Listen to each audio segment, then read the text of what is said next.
Okay, welcome. Today we're going to talk about class threes.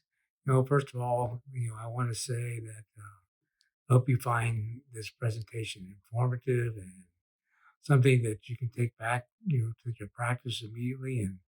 And my goal always is to make your life more predictable and good results, and just makes dentistry, the day-to-day dentistry, just much more enjoyable.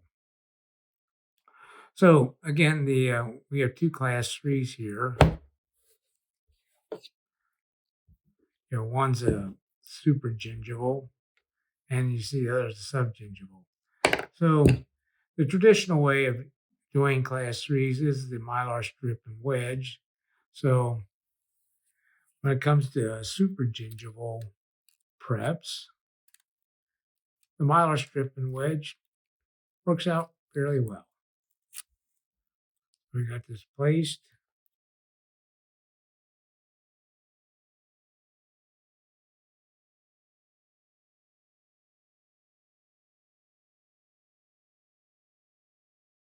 This works out fairly well. We got the prep isolated, the the wedge is below the prep. So this should go and be very simple to restore. Where things become complicated, do not work so well, is when you have a subgingival prep, as you see here. It's very difficult to get this wedge subgingival and still get the base of the wedge below the prep. Everything is looking pretty good, and then all of a sudden you go and you bump the mylar strip, and then you have to reset it. So it comes down to mylar strips and wood wedges just don't really work very well. And also one more thing, I'll skip the mylar strip, but because of the wedge, it goes in here, it has this border. A lot of times you end up developing black triangles. So, what do you have then is a black triangle because you have this flat wedge against a flat mylar strip. So you can't always get a good emergence contour that you would have desirable in a class 3. Okay, so much for the mylar strip. So might I suggest just using something we're all familiar with, a Toflemire.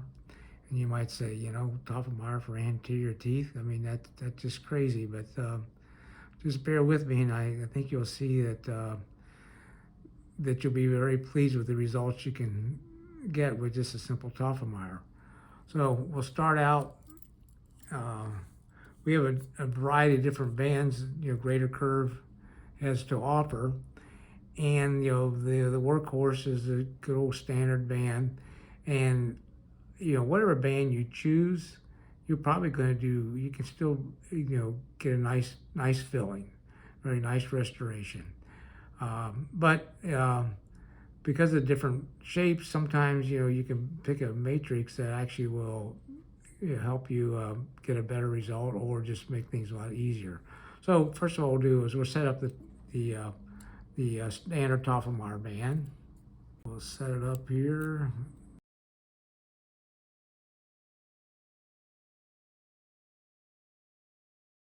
Notice when I set the band up, I have the tails down somewhat. That helps the matrix to stay within the vise, or within the head of the Toflemire. So on the model here, then we'll set it up. You can either set it up from the labial,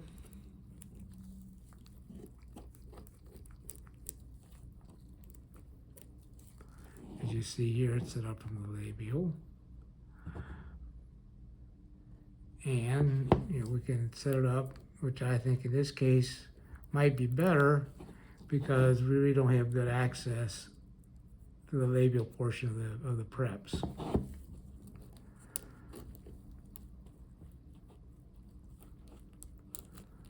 So now what we'll do is loosen this up a little bit, and we'll flip it around. And now we're going to set up from the paddle.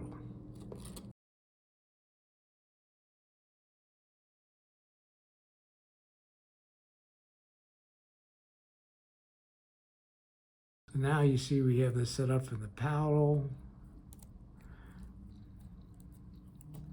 And we actually, now you notice if we actually have good access to the subgingival prep, and we have good access to the labial. The downside is that you'll notice the band falls short of the prep here. So you can still use the band and, you know, and place your composite and refine it. But it would be nice if we had the matrix above the prep.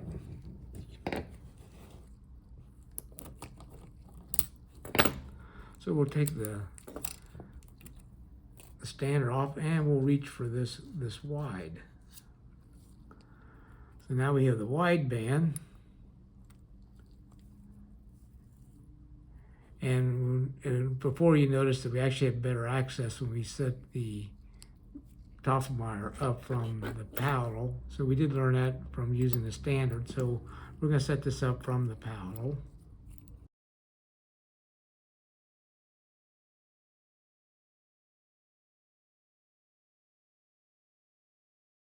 Again, you notice I got the tails down. That helps it keep the band within the vise. Another thing you could do, if you see that you need the matrix to be extra tall on the mesial, and I can loosen this up, and what I'll do is slide the band around this way just a bit.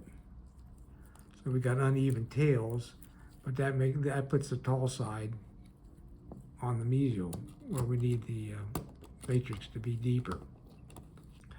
So now if you can see, we have very good isolation from the palatal, from the palatal and from the labial. And you know, we got fairly good visibility, but we can increase the visibility by reducing the labial portion of the matrix. So we'll do that now.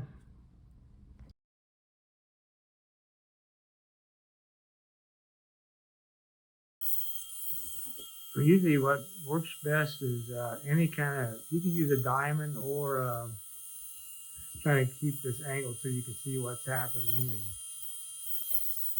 But you can use either a diamond or a carbide, doesn't matter, but anything that's got a narrow tip tends to work best.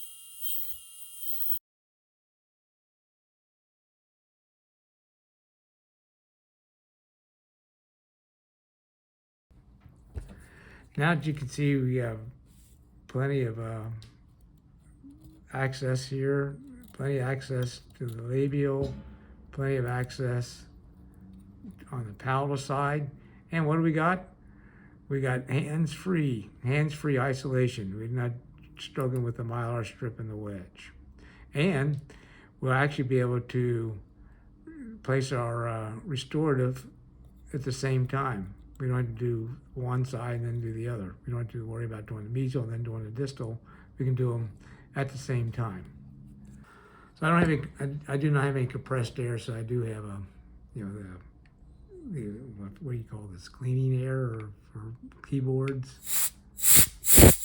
So we'll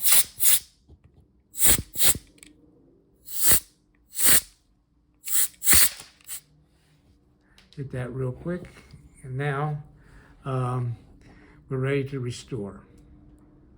Okay, one more thing. We talked about the standard band and a wide band. We also have what we call a U band, which the arc is much more exaggerated than the other two. And again, you could use this matrix as well, and you can see when I fold it how it really flares out to the labial. So if you were to use this matrix, you could use it you could use the matrix again for these two class 3s, and then you may not have to cut away the labial part. I mean, again, how much time did it take? No time at all. But again, I just want to emphasize, whatever matrix you use, you're still gonna get a good result. Just some situations, dictate that maybe you should use a different band.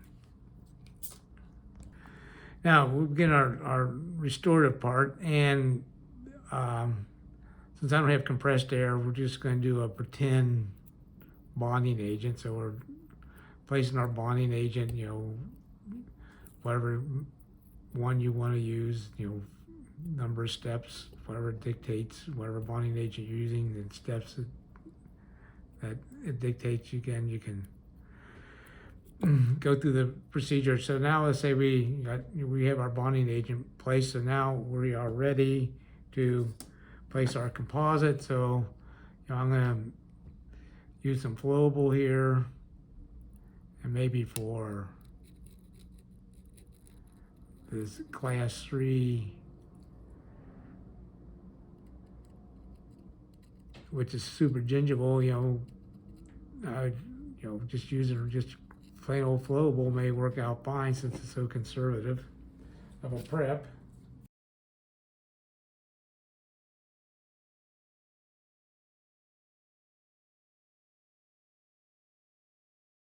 And then with the class 3, again, what I really want to point out before we restore is just what a beautiful seal we have, and we don't have to worry about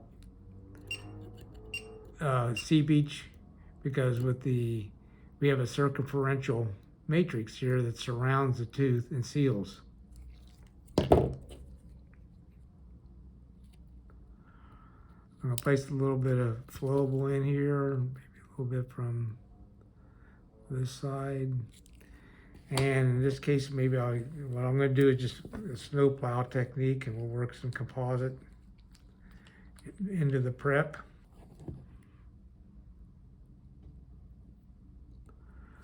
I like to put a little bit of flowable in there because there's less chance of catching voids when you place the bulk fill. And what I want to do too is maybe just overbuild a little bit, because then we can always polish it back.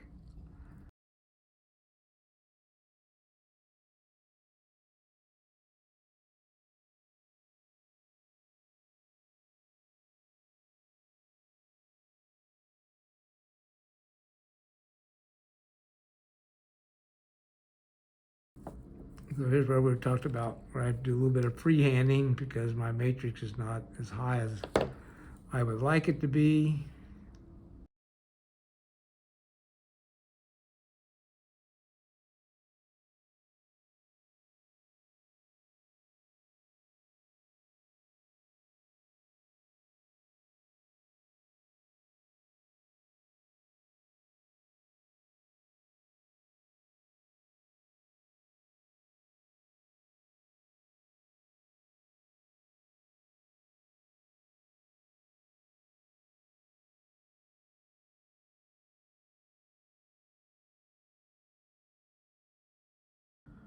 Okay, so what we did here is just overbuilt this slightly. I'm ready to cure.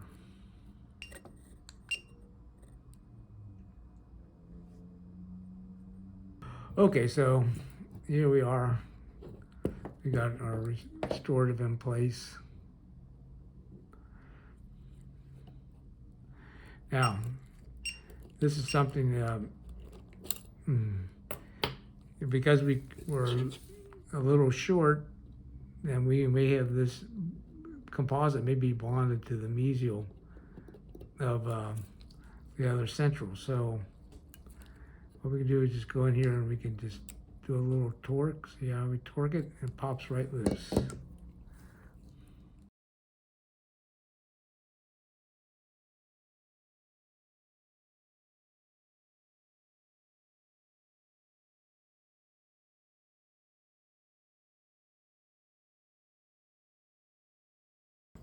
All right, so we finished I've completed finishing the restoration and shaping, and again, as I had said, the inner prox was very highly polished because that was up against the matrix, and the matrix was circumferential, so we had a good seal throughout the procedure.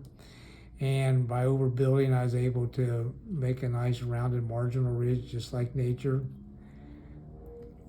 And so here's our final on the labial. And so as to complete things here, thanks for watching. And I want to say I'm always available for questions. We'll leave the contact information here at the end of the video. And again, my goal is to make your clinical life predictable and enjoyable. Thank you much for watching again.